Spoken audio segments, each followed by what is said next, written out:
जय पद शरणं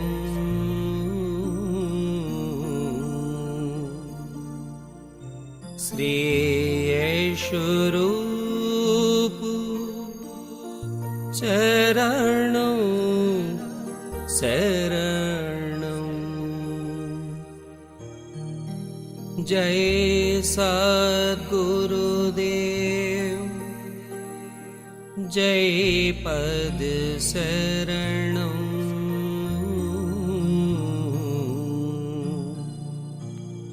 श्री यशोरूप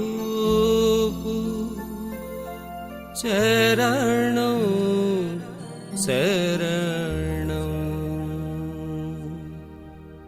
जय सद्गुरुदेव जय पद शरणं श्री यशोरूप चरणं शरणं।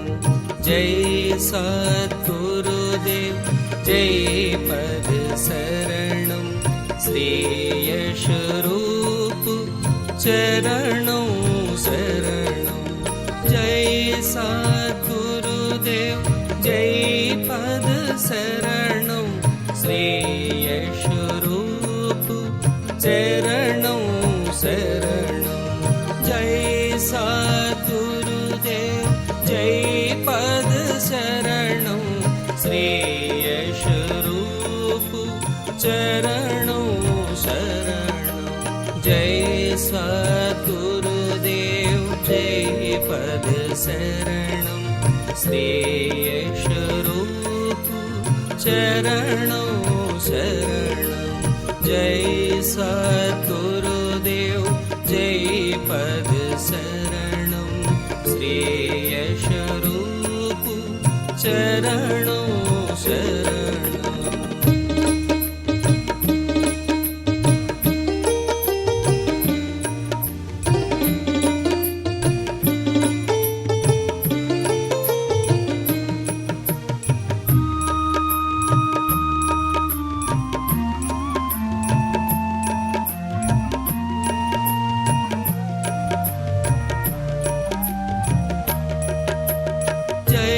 सद्गुरुदेव जय पद शरणं श्री यशोरूप चरणं शरणं। जय सद्गुरुदेव जय पद शरणं श्री यशोरूप चरणं शरणं। जय सद्गुरुदेव जय पद शरणं श्री यशोरूप चरणं शरणं। जय सद्गुरुदेव जय पद शरणं श्री यशोरूप चरणं शरणं।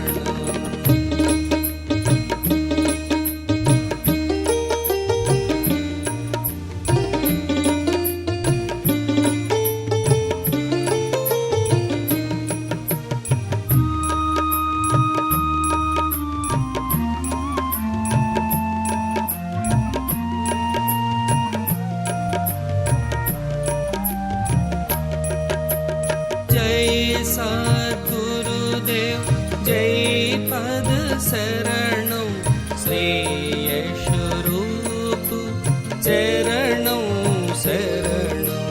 जय सद्गुरुदेव जय पद शरणं श्री यशोरूप चरणं शरणं।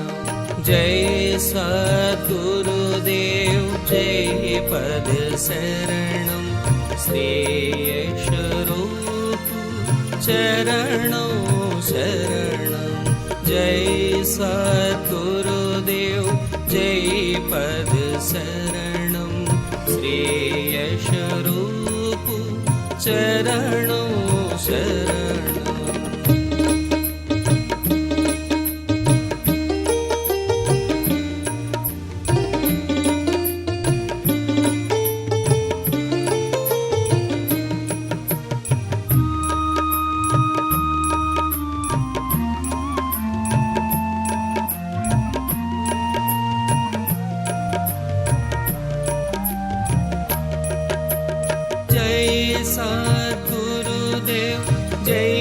पद शरणं श्रेयस्वरूप चरणं शरणं जय सद्गुरुदेव जय पद शरणं श्रेयस्वरूप चरणं शरणं जय सद्गुरुदेव जय पद शरणं श्रेयस्वरूप चरणं शरणं जय सद्गुरुदेव जय पद शरणं श्रेयस्वरूप चरणं शरणं सद्गुरुदेव जय पद शरणं श्रेयस्वरूप चरणं शरणं जय सद्गुरुदेव जय पद शरणं श्रेयस्वरूप चरणं शरणं जय सद्गुरुदेव जय पद शरणं श्रेयस्वरूप चरणं शरणं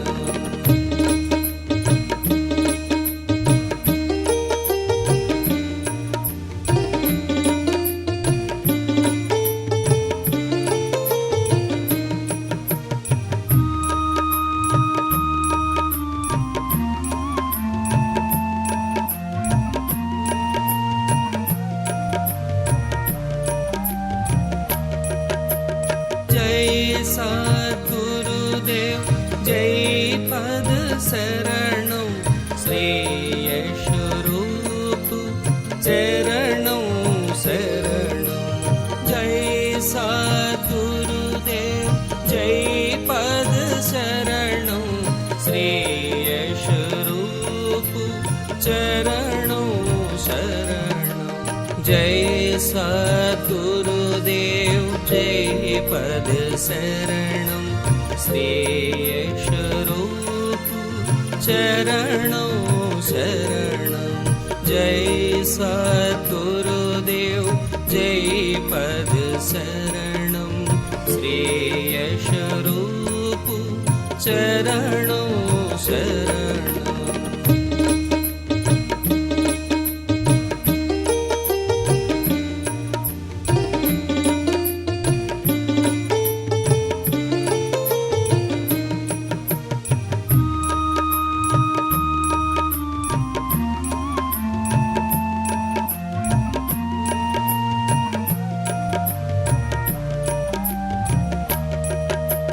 जय सद्गुरुदेव जय पद शरणं श्रेयस्वरूप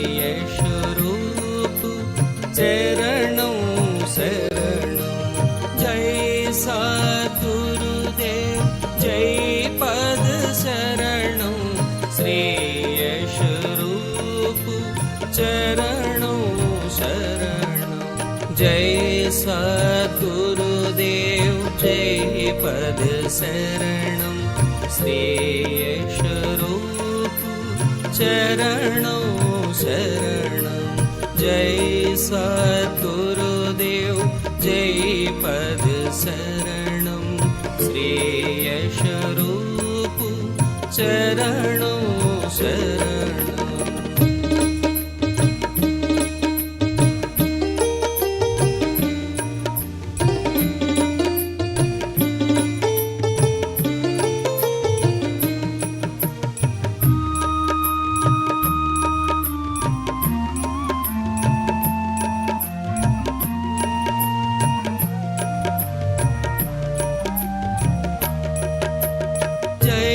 सद्गुरुदेव जय पद शरणं श्रेयस्वरूप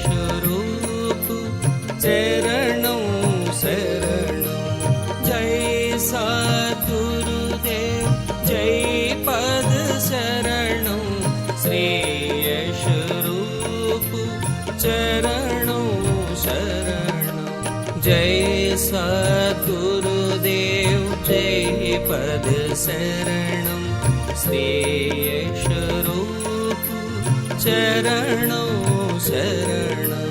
जय सद्गुरुदेव जय पद शरणं श्रेयस्वरूप चरणं शरणं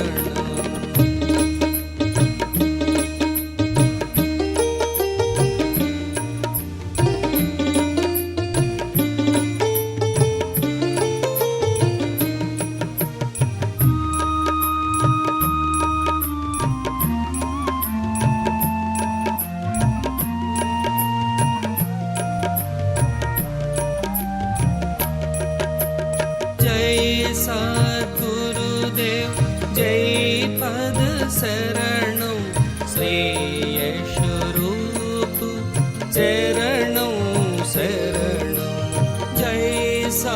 सद्गुरुदेव जय पद शरणं श्रेयस्वरूप चरणं शरणं जय सद्गुरुदेव जय पद शरणं श्रेयस्वरूप चरणं शरणं जय सद्गुरुदेव जय पद शरणं श्रेयस्वरूप चरणं शरणं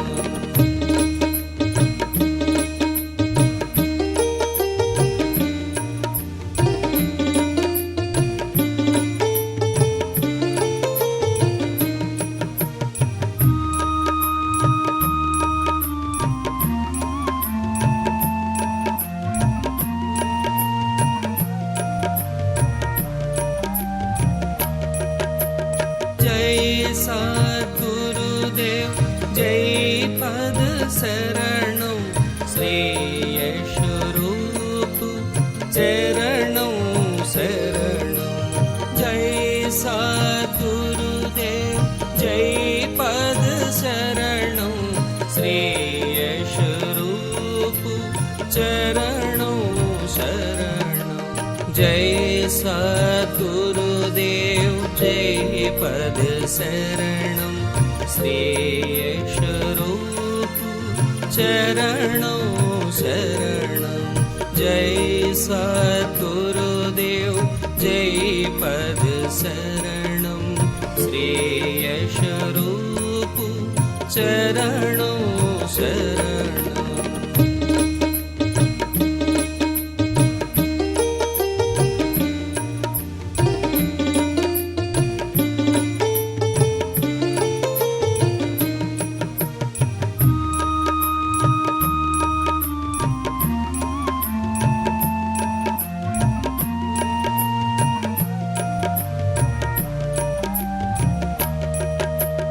जय सद्गुरुदेव जय पद शरणं श्रेयस्वरूप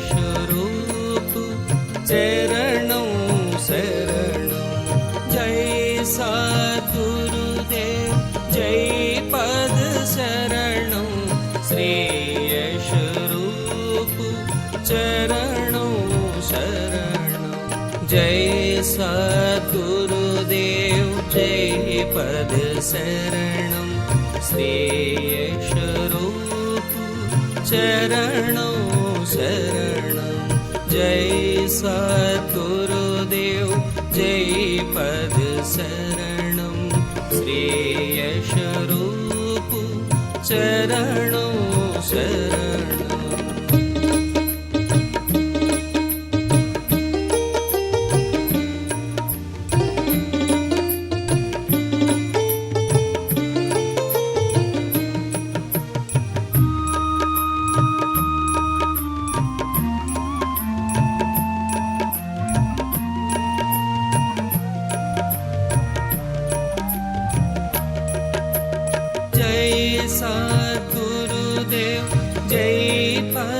शरणं श्रेयस्वरूप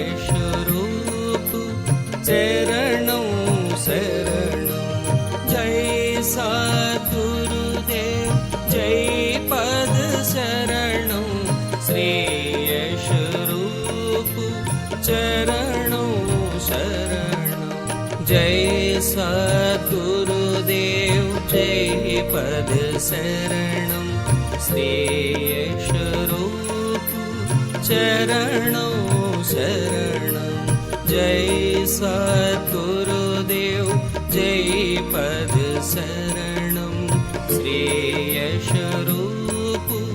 चरणं शरणं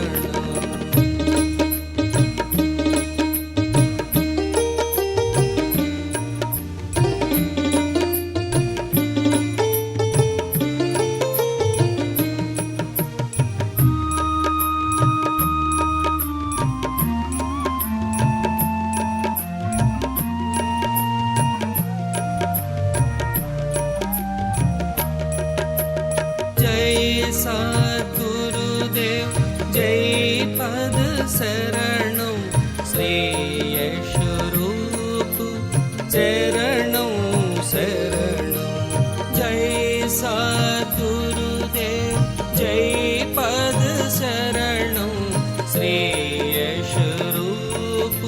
चरणं शरणं जय सद्गुरुदेव जय पद शरणं श्रेयस्वरूप चरणं शरणं जय सद्गुरुदेव जय पद शरणं श्रेयस्वरूप चरणं शरणं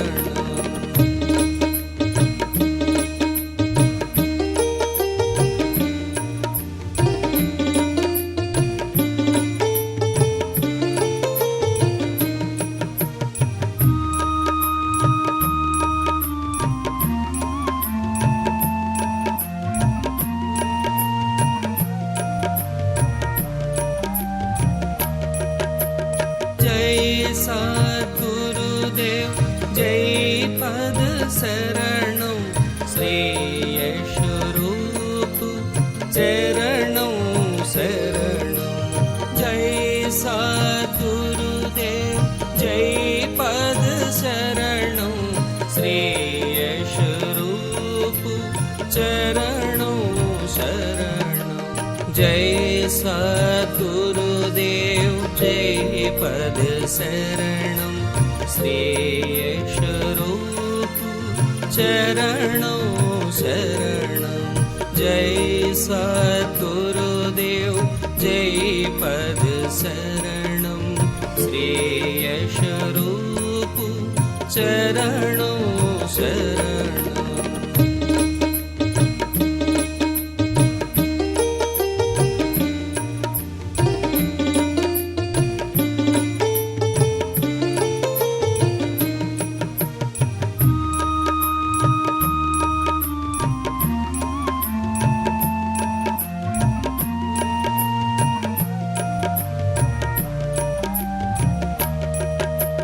जय सद्गुरुदेव जय पद शरणं श्रेयस्वरूप चरणं शरणं सद्गुरुदेव जय पद शरणं श्रेयस्वरूप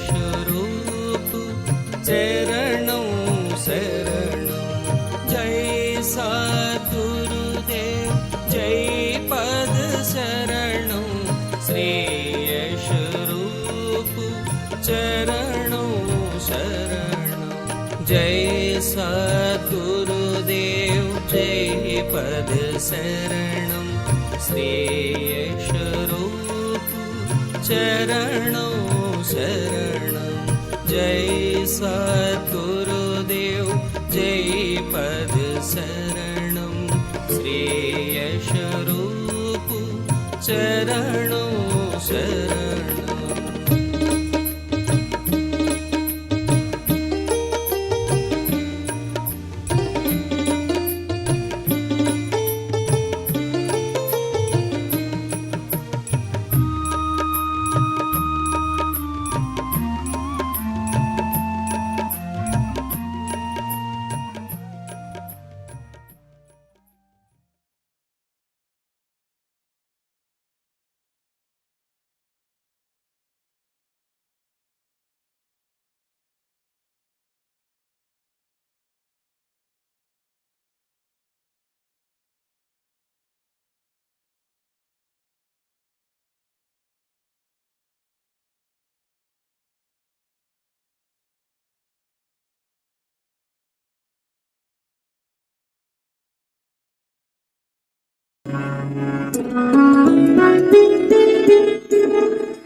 अभी एक भजन होगा और भजन के साथ साथ सभी भाई बहन अपने अपने इष्ट का ध्यान करेंगे। ध्यान कैसे करें?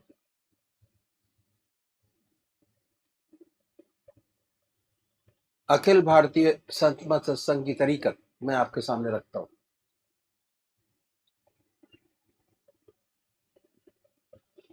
सबसे पहले निश्चित कीजिए कि परमात्मा की कौन सी मूर्त, कौन सी सूरत, कौन सी शक्ल आपको सबसे ज्यादा प्यारी लगती है। मूर्ति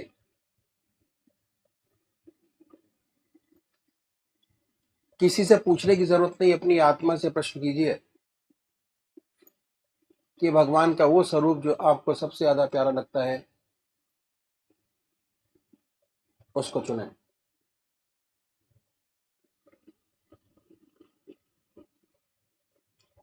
उसके बाद किस नाम से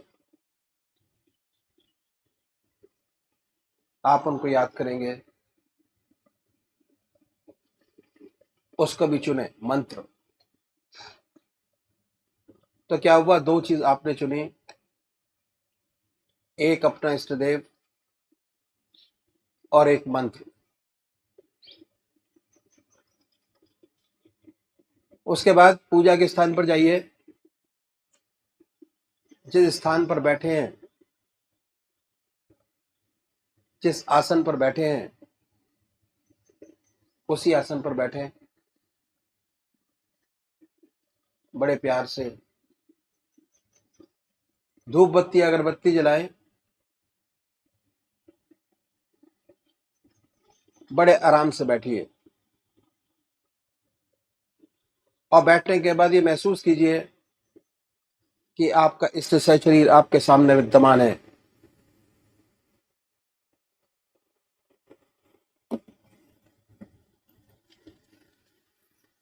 सशरीर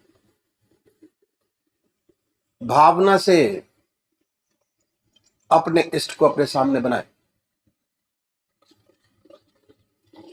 बड़ी बड़ी आंखें हैं, गोल चेहरा है, जटाएं हैं, सर्पों की माला है। ख्याल से बाई थॉट उसमें इतने लीन हो जाए कि जब तक आप ध्यान करते हैं तब तक और कोई विचार और ख्याल ना आए, पर आएगा। उन विचारों को हटाएं, फिर अपने इष्ट देव की मूर्त अपने सामने बनाएं, फिर हटाइए, अपने इष्ट देव की मूर्त अपने सामने बनाएं। जो मंत्र आपका है उसको उच्चारित होते सुनिए कि हमारे हृदय से हमारे इष्ट का नाम निकल रहा है और हम सुन रहे हैं। और जब तक ऐसा ना हो, बड़े प्यार से अपने इष्ट का नाम विद फुल फोर्स जिह्वा से ले सकते हैं। इतना फोर्स उस नाम में होना चाहिए कि ना कोई दूसरा विचार रहे ना ख्याल, उसमें तल्लीन हो जाए, उसी की याद हो, उसी का ख्याल हो। समर्पित भाव से बड़े प्यार से अपने इष्ट के नाम को ले। आधा घंटा सुबह और आधा घंटा सायंकाल, ये दो समय निश्चित कीजिए और आधे घंटे में 20 से 25 मिनट ध्यान को दीजिए। दूसरे वो भाई हैं जो निराकार भगवान के उपासक हैं, ओम अल्लाह वाहिगुरु क्राइस्ट गॉड, वो क्या करें, वो कैसे ध्यान करें, बड़े आराम से बैठिए, बड़े प्यार से। उसके बाद ये महसूस करें कि हमारे हर दिल की धड़कन पर जो नाम आपने चुना है वो निकल रहा है। हृदय ओम ओम कह रहा है और पूरे शरीर में वाइब्रेट करता है। उसके वाइब्रेशंस को महसूस कीजिए और आनंदित होइए। बड़े प्यार से इस काम को करना है। जब भी कोई संसारिक बात आपके जहन में आए, दिमाग में आए, उन विचारों को हटाएं, फिर अपने इष्ट देव की याद में लगे, फिर हटाइए, अपने इष्ट देव की याद में लगिए। अगर आज ध्यान करते हुए आपके 100 विचार 1 मिनट के अंदर आते हैं तो निश्चित समझिए, अगर ये अभ्यास आप बराबर करते चले जाएंगे तो एक दिन ऐसा आएगा कि कोई विचार आपके आगे नहीं होगा। भगवान श्री कृष्ण ने साधक की दृष्टि से गीता में 4 बात बताई। पहली आहार की शुद्धि, दूसरी विहार की शुद्धि, तीसरा अभ्यास और चौथा वैराग।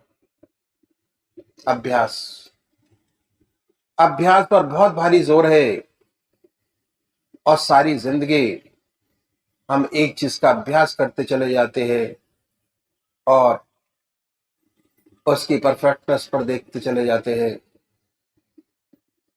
बड़े प्यार से अगर इस तरीके से अभ्यास करेंगे, बड़ी सुंदर स्थिति होगी।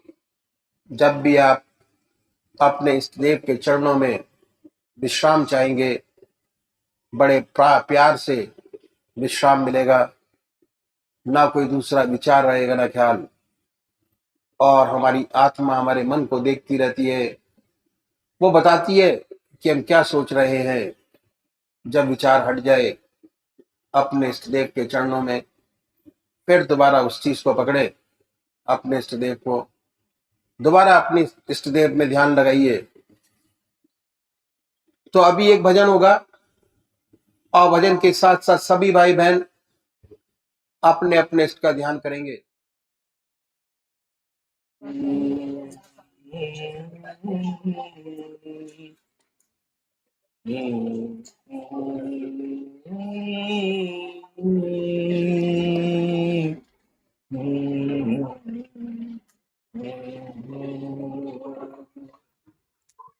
खुदा मुझको वो आईना दे, खुदा मुझको वो आईना दे।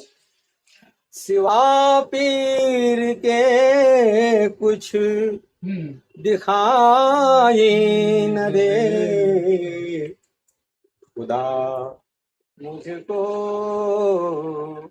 वो आईना दे, खुदा मुझको वो आईना दे। नबी के सिवा कुछ दिखाई न दे, सिवा पीर के कुछ दिखाई न दे, खुदा मुझको वो आईना दे, खुदा मुझको वो आईना दे। खुदा मौत दे दे ये मंजूर है, खुदा मौत दे दे ये मंजूर है, ये मंजूर है। खुदा मौत दे दे, ये मंजूर है, मंजूर है।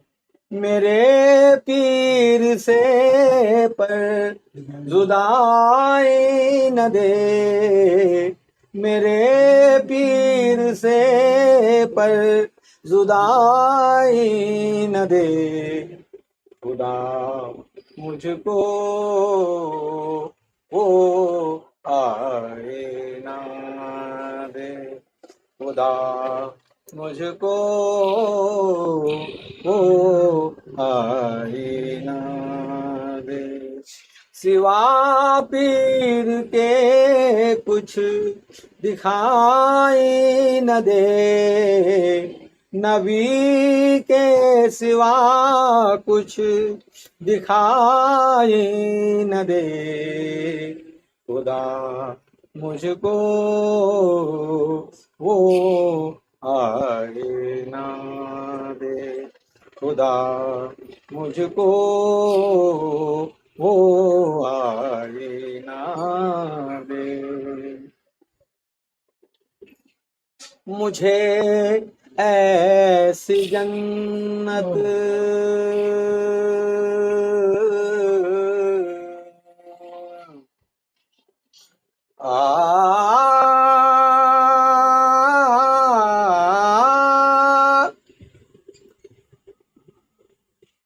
मुझे ऐसी जन्नत नहीं चाहिए, नहीं चाहिए, नहीं चाहिए।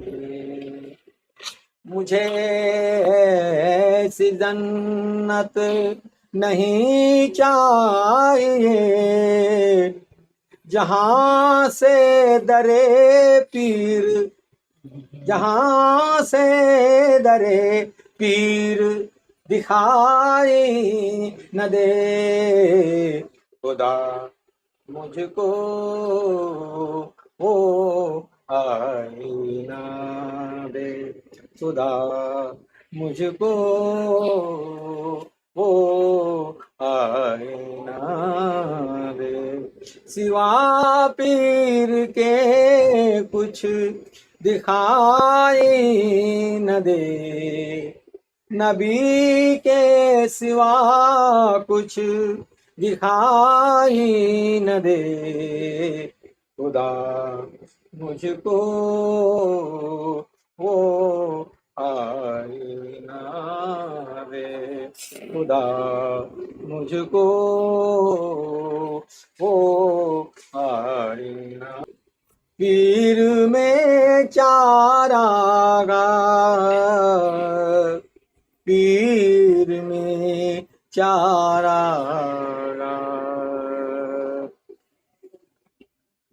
हूँ बीमार इश्क पीर में, पीर में, पीर में, पीर में चारागाह।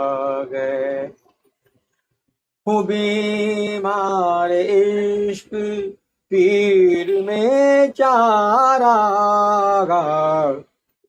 सुना इसमें में रहमत, सुना इसमें रहमत दवाई न दे।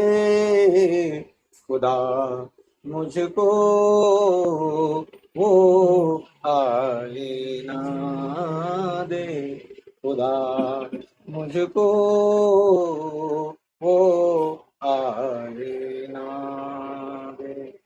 सिवा पीर के कुछ दिखाई न दे, नबी के सिवा कुछ दिखाई न दे।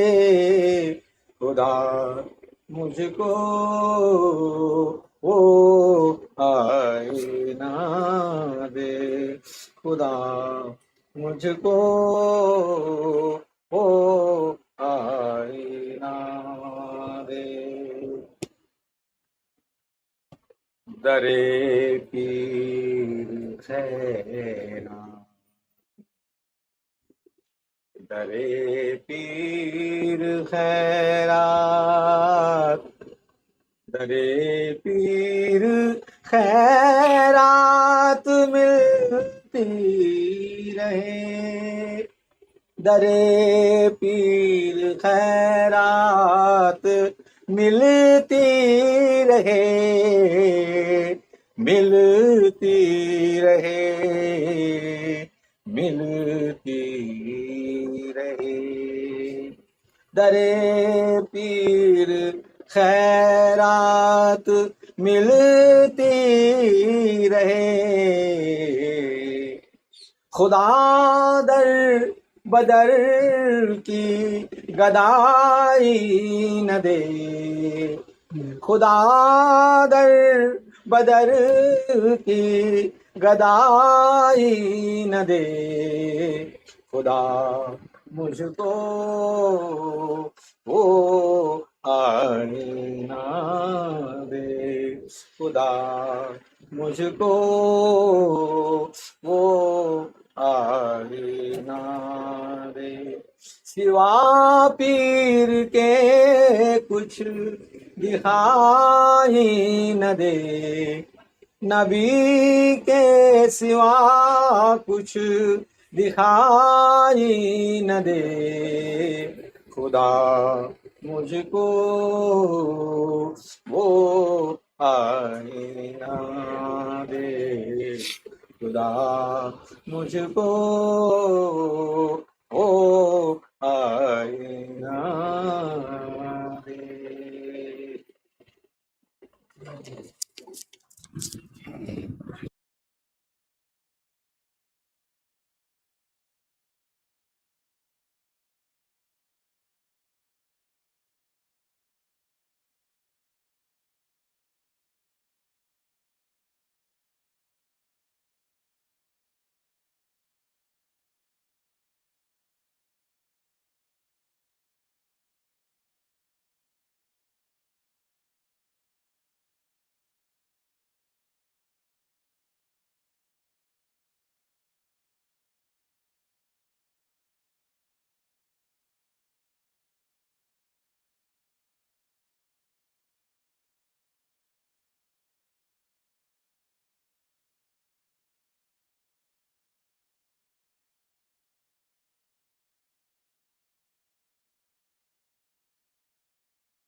कि मालिक रगे जहां से भी निकट है।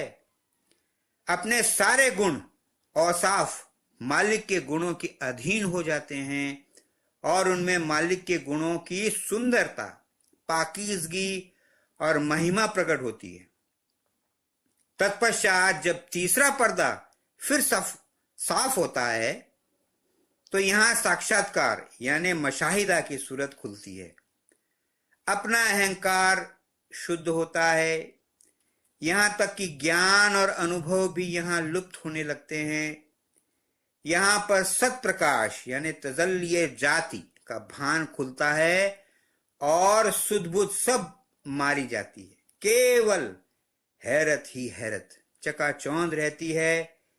मालिक के प्रेम में ऐसा ध्यान और सच्चा यकीन पैदा हो जाता है कि यह अनुभव होता रहता है कि वह मालिक को देख रहा है और मालिक उसको देख रहा है, जिससे होश व सफर मालिक की तरफ बना रहता है।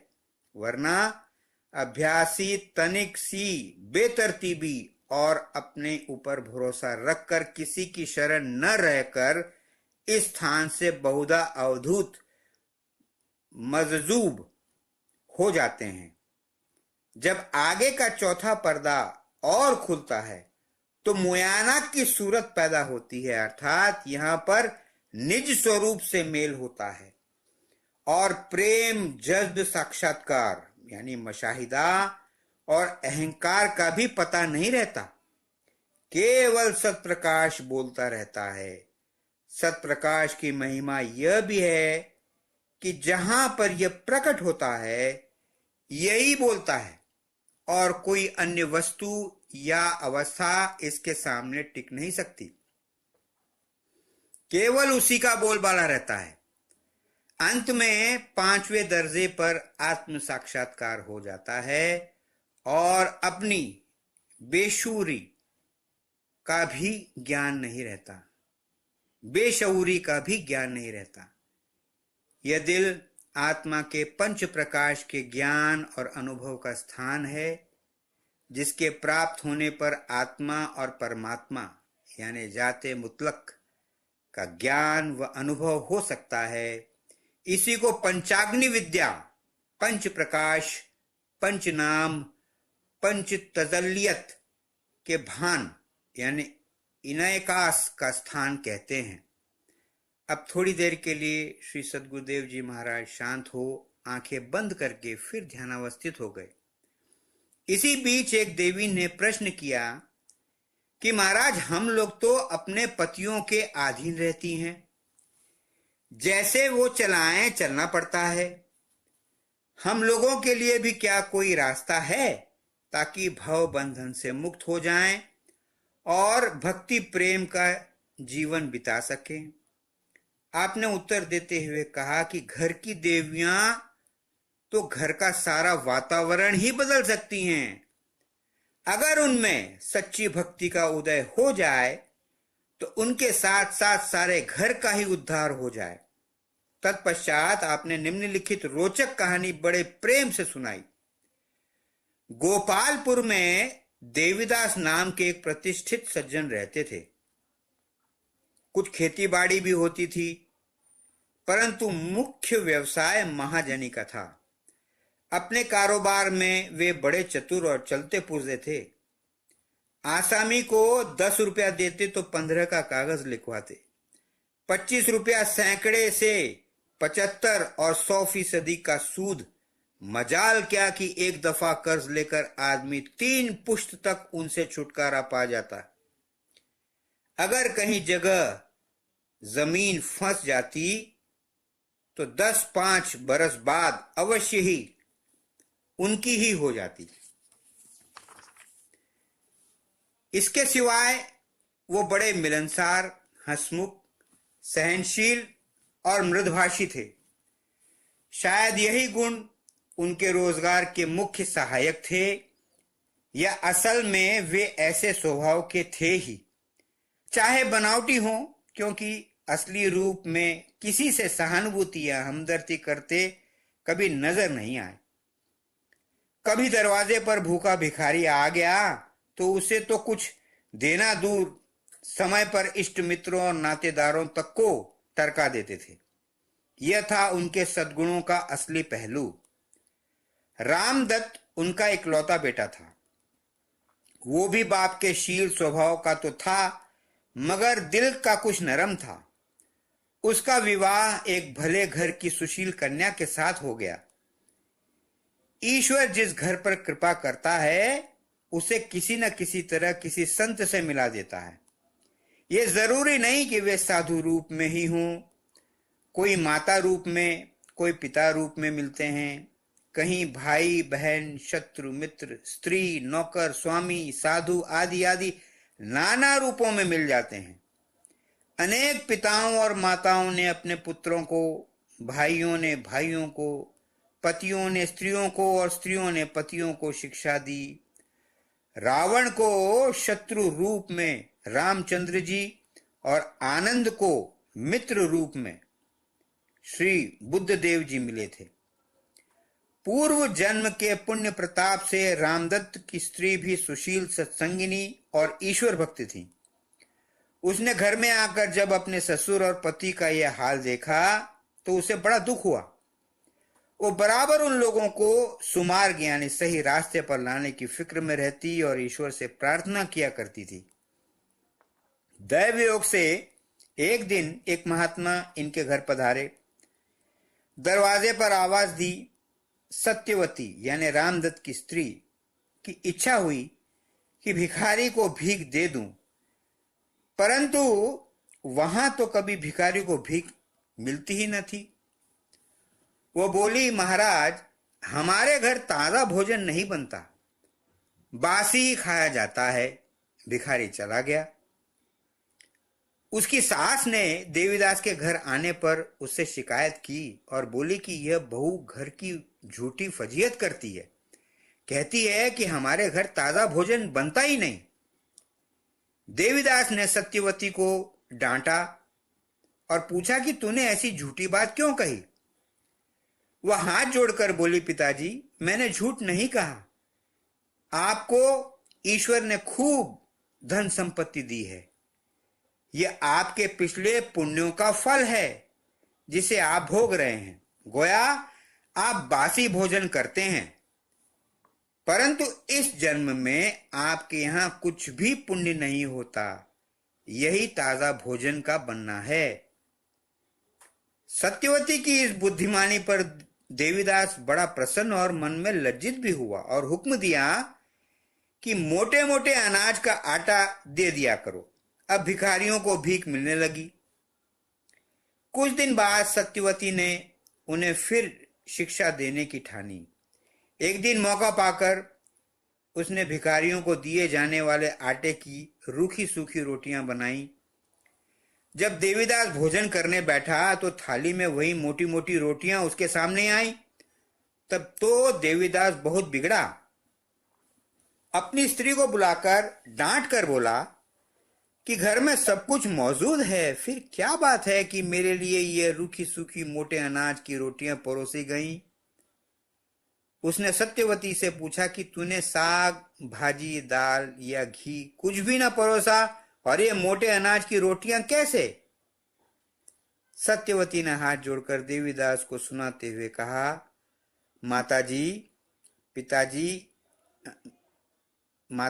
पिताजी यही आटा भिखारियों साधुओं को दिलवाते हैं, इसलिए दूसरे जन्म में उनको यही खाने को मिलेगा। सो मैंने ये रोटियां इसलिए परोसी कि इनको अभी से ऐसा खाने की आदत पड़ जाए, नहीं तो एकदम इनको बड़ी तकलीफ होगी। ये सुनकर देवीदास मन में शर्मिंदा हुआ और उसकी बुद्धिमानी पर प्रसन्न भी हुआ। उसी दिन उसने सत्यवती को अतिथि सत्कार का पूरा अधिकार दे दिया।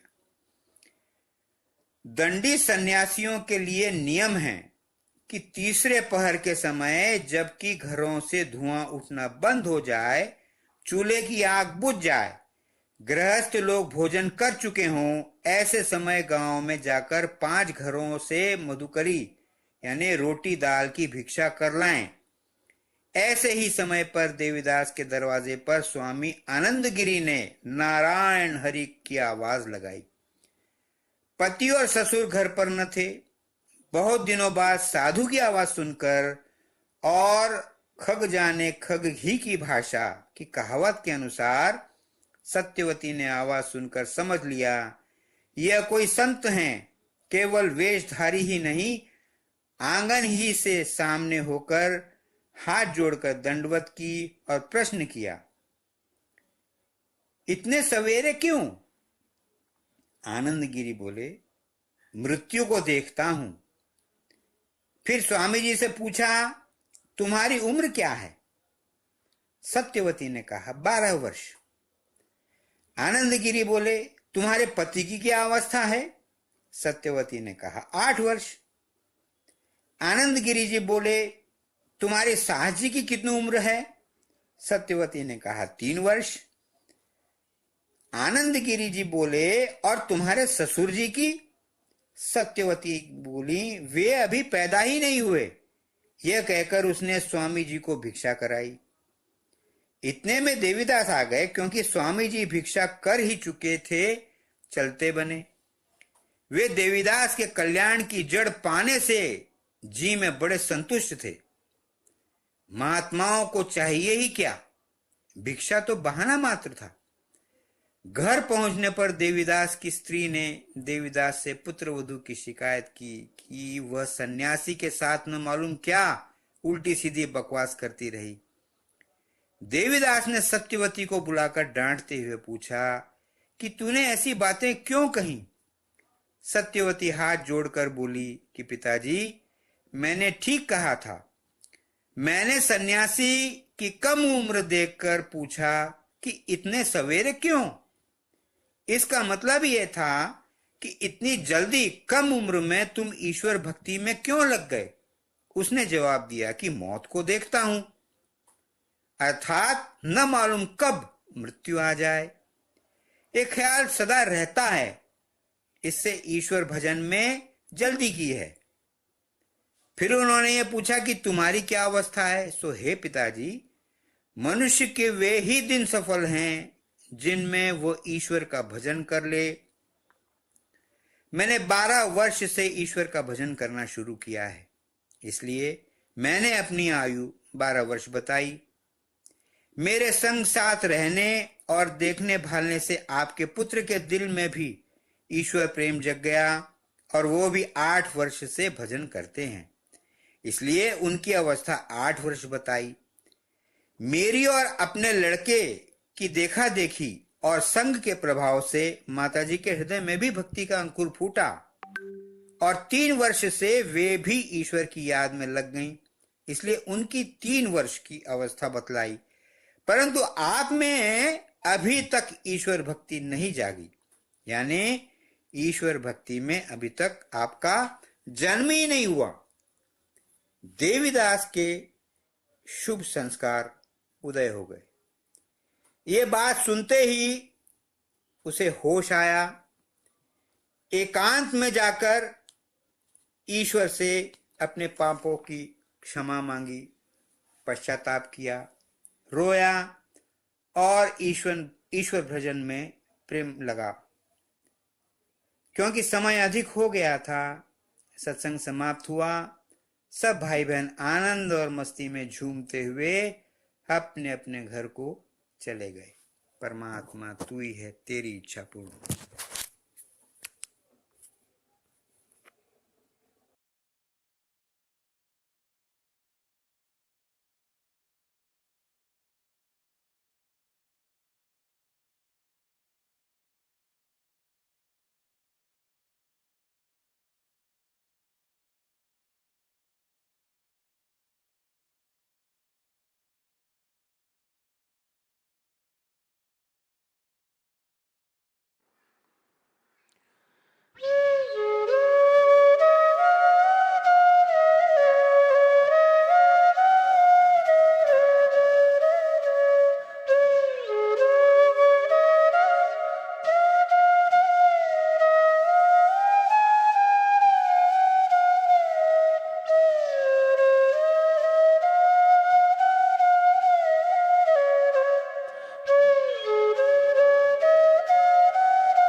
किस किस गल दा शुकराना अदा करां गुरु जी।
ऐलान करो सत्संग, सेवा, सिमरन ते अपनी भक्ति ਦਾ ਦਾਨ ਦਿਓ ਗੁਰੂ ਜੀ। ਤੁਹਾਡੀ ਰਹਿਮਤਾਂ ਦਾ ਜਸ਼ਨ ਮਨਾਵਾਂ, ਪਰ ਕਦੇ ਵੀ ਮੇਰੇ ਵਿੱਚ ਮੈਂ ਨਾ ਆਵੇ। ਮੈਨੂੰ ਇਹ ਸੁਝੀ ਦਿਓ ਕਿ ਕੁਝ ਵੀ ਥਿਰ ਨਹੀਂ ਹੈ, ਸਿਰਫ ਤੁਹਾਡਾ ਤੇ ਮੇਰਾ ਰਿਸ਼ਤਾ ਹੀ ਸਦਾ ਰਹਿਣਾ ਹੈ। ਸਾਨੂੰ ਆਪਣੀ ਰਜ਼ਾ ਵਿੱਚ ਰਾਜੀ ਰਹਿਣਾ ਸਿਖਾਓ ਗੁਰੂ ਜੀ। ਮੈਂ ਕਦੇ ਨਾ ਭੁੱਲਾਂ ਕਿ ਤੁਹਾਡੀ ਮਰਜ਼ੀ ਦੇ ਬਗੈਰ ਕਦੇ ਕੁਝ ਨਹੀਂ ਹੁੰਦਾ। ਮੈਂ ਇਹ ਯਾਦ ਰੱਖਾਂ ਕਿ ਮੇਰੀ ਅਗਲੀ ਸਾਹ ਦਾ ਵੀ ਭਰੋਸਾ ਨਹੀਂ ਹੈ। ਨਾ ਮੈਂ ਆਪਣੀ ਮਰਜ਼ੀ ਤੇ ਆਇਆ ਔਰ ਨਾ ਹੀ ਮੈਂ ਕਦੇ ਆਪਣੀ ਮਰਜ਼ੀ ਨਾਲ ਜਾ ਸਕਦਾ। ਮੈਂ ਛੋਟੀ ਵੱਡੀ ਹੋਣੀਆਂ 'ਚ ਤੁਹਾਡੀ ਰਹਿਮਤਾਂ ਨੂੰ ਦੇਖਾਂ, ਹਰ ਜੀਵ ਵਿੱਚ ਤੁਹਾਨੂੰ ਦੇਖਾਂ ਗੁਰੂ ਜੀ। ਤੁਸੀਂ ਮੈਨੂੰ ਜਿੱਥੇ ਵੀ ਰੱਖੋ, ਜਿਸ ਹਾਲ ਵਿੱਚ ਵੀ ਰੱਖੋ, ਮੈਂ ਤੁਹਾਡਾ ਸ਼ੁਕਰਾਨਾ ਕਰਨਾ ਨਾ ਭੁੱਲਾਂ।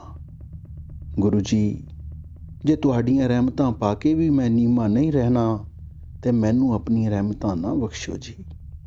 ਮੈਂ ਕਦੇ ਨਾ ਭੁੱਲਾਂ ਕਿ ਜੋ ਸਭ ਕੁਝ ਦੇ ਸਕਦਾ ਹੈ, ਉਹ ਸਭ ਕੁਝ ਕਦੇ ਵੀ ਲੈ ਸਕਦਾ ਹੈ। ਮੈਨੂੰ ਕੁਝ ਨਹੀਂ ਚਾਹੀਦਾ ਗੁਰੂ ਜੀ, ਸਿਰਫ ਉਹ ਚਾਹੀਦਾ ਹੈ ਜੋ ਤੁਹਾਨੂੰ ਮਨਜ਼ੂਰ ਹੈ। ਮੈਨੂੰ ਕਦੇ ਵੀ ਉਹ ਨਾ ਮਿਲੇ ਜੋ ਮੈਨੂੰ ਤੁਹਾਡੇ ਤੋਂ ਦੂਰ ਕਰੇ। ਮੇਰੇ ਗੁਨਾਹਾਂ ਨੂੰ ਬਖਸ਼ ਦੇਣਾ ਗੁਰੂ ਜੀ। ਅਸੀਂ ਚੰਗੇ ਮਾੜੇ ਤੇਰੇ, ਗੁਰੂ ਜੀ ਸਾਨੂੰ ਬਖਸ਼ੋ। ਅਸੀਂ ਕੀਤੇ ਪਾਪ ਬਥੇਰੇ, ਗੁਰੂ ਜੀ ਸਾਨੂੰ ਬਖਸ਼ੋ। ਬਸ ਇਹੋ ਅਰਦਾਸ ਹੈ ਤੁਹਾਡੇ ਤੋਂ ਗੁਰੂ ਜੀ।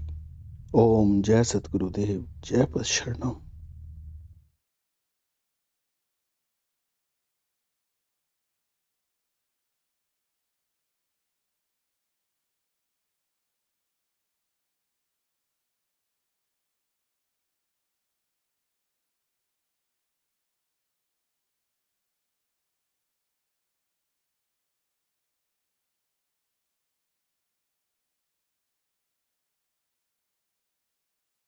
तू सदा रहे पुरनूर गुरुवर, तू सदा रहे पुरनूर गुरुवर।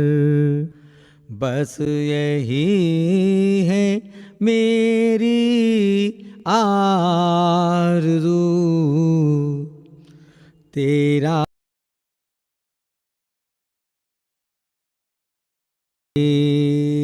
सदा, इसी में मेरी भी आबरू। तू सदा रहे पुरनूर गुरुवर।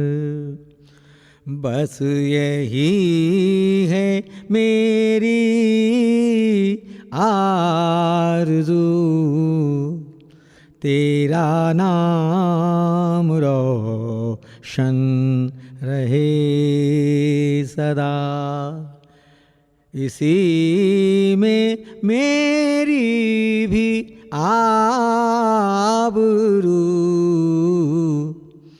तू सदा रहे पुरनूर गुरुवर। इस जहां का कोई रोग कभी तेरी देह को ना छू सके।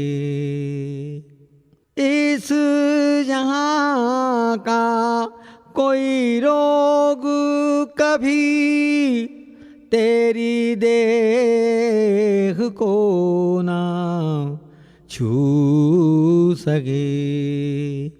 तेरी चाह में ऐ सतगुरु, तेरी चाह में है सतगुरु। फना में खुद को कर सकूं, तेरा नाम रोशन रहे सदा। इसी में मेरी भी आबरू, तू सदा रहे पुरनूर गुरुवर। तेरी याद मुझसे ना छूट सके, छूट जाए चाहे ये जहान भी। तेरी याद मुझसे ना छूट सके, छूट जाए चाहे ये जहान भी। तेरे ध्यान में ही बैठ कर, तेरे ध्यान में ही बैठ कर मिलता है दिल को कुछ सुकून। तेरा नाम रोशन रहे सदा। इसी में मेरी भी आबरू,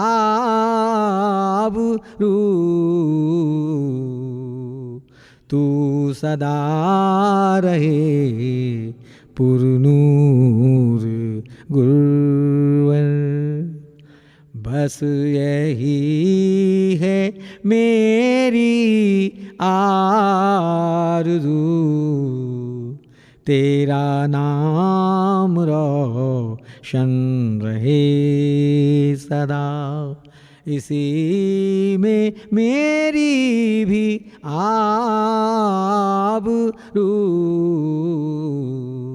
तू सदा रहे पुरनूर गुरुवर। मुझे मान की ना चाह हो, ऐसा कुछ कर दीजिए। मुझे मान की ना चाह हो, ऐसा कुछ कर दीजिए। खोया रहूं तेरी याद में, खोया रहूं तेरी याद में। बस यही हो मेरी जुस्तजू,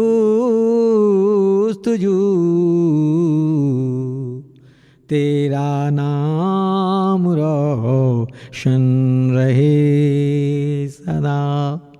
इसी में मेरी भी आबरू,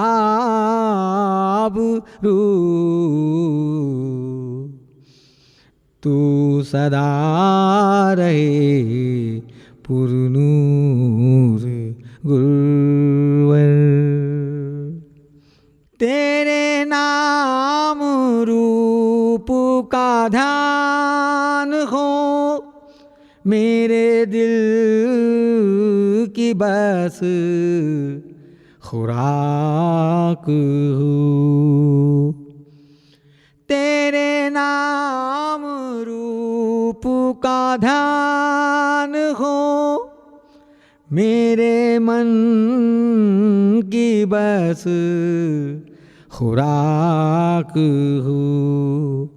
पागल समझ ले दुनिया मुझे, पागल समझ ले दुनिया मुझे। ऐसा मैं तुझ में खो सकूं, तेरा नाम रोशन रहे सदा। इसी में मेरी भी आबरू, तू सदा रहे पुरनूर गुल। झांकूं मैं दिल में जब कभी, गुरुदेव का दीदार हो।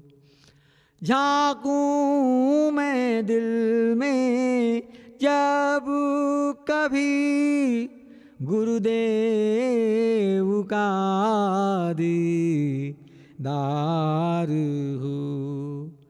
तुम्हें जब भी चाहूं मैं ढूंढना, तुम्हें जब भी चाहूं मैं ढूंढना, इस दिल में ही मैं पा सकूं। तेरा नाम रोशन रहे सदा। इसी में मेरी भी आबरू, तू सदा रहे पुरनूर गुरवर। बस यही है मेरी आरज़ू, तेरा नाम रोशन रहे सदा। इसी में मेरी भी आबरू,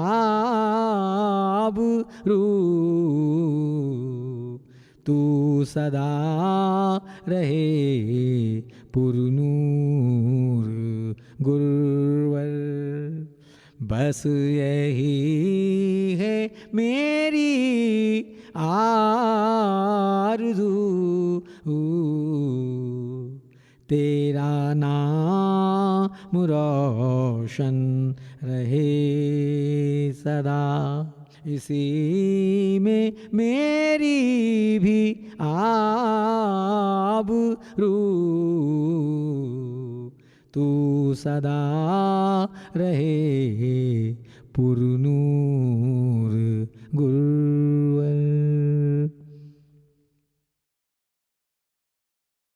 तू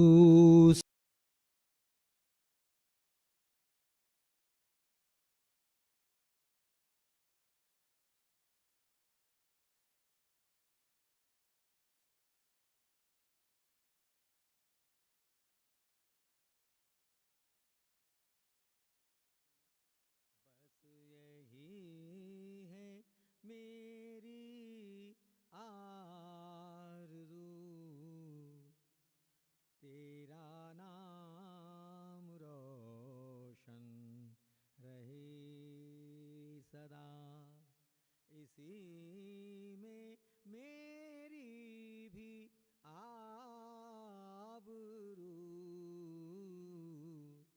तू सदा